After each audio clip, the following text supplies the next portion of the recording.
morning, dear friends!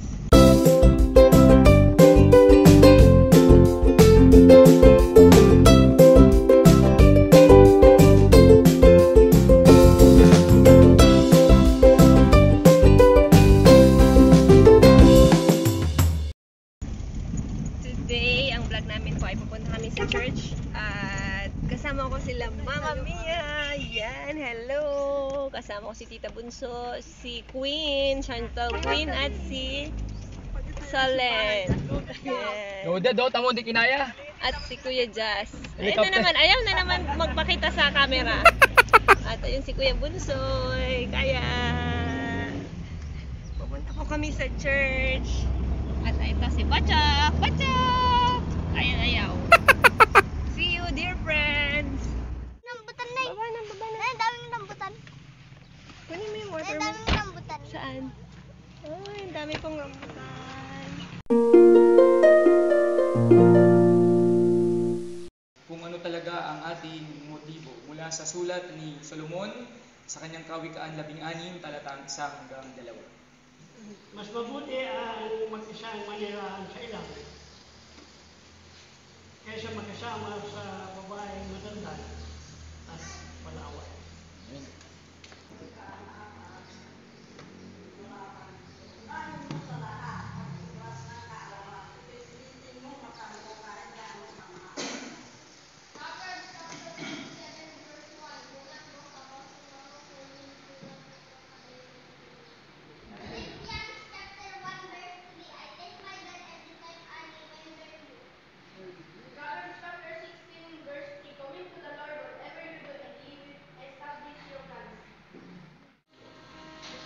Si Yahweh ay papurihan o aking kaluluwa, at lahat ng mga nasa akin magsipagpuri sa Kanya.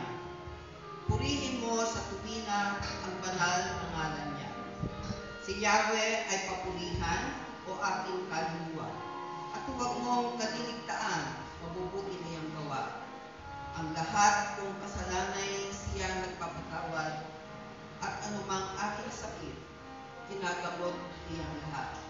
Sa bingit ng kamatayan, ako ay iniligtas at pinagpapala ako sa pag-ibig niya habang.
Three hours later. Gaan, saan sila? Saan kaya ang parking ito? Basta dyan naman lang tayo. Ay, sa gym. Doon sa gym. jeep. Dito na din. Oh. Ito ang camper nila. Oo, dito na. Ay kayo na po ang bahala sa aming Panginoon. Panginoon, ang gagawin po namin earthquake drilling, Panginoon, at fire drilling, Panginoon, ay sana po ay tumimok sa aming mga isipan at may apply namin, Panginoon, sa kung ano mang posibleng mangyari po, Panginoon. Maraming salamat po. Gabayan niyo po, Panginoon, bigyan niyo po ng katalinuhan, kalakasan, Panginoon, ang magiging guide namin sa gaganapin ito, Panginoon. Kaya na po ang bahala sa aming manguna, Panginoon, sa lahat ng mga nangungulit, Panginoon. In Jesus' name we pray, and by the guidance of the Holy Spirit. Amen.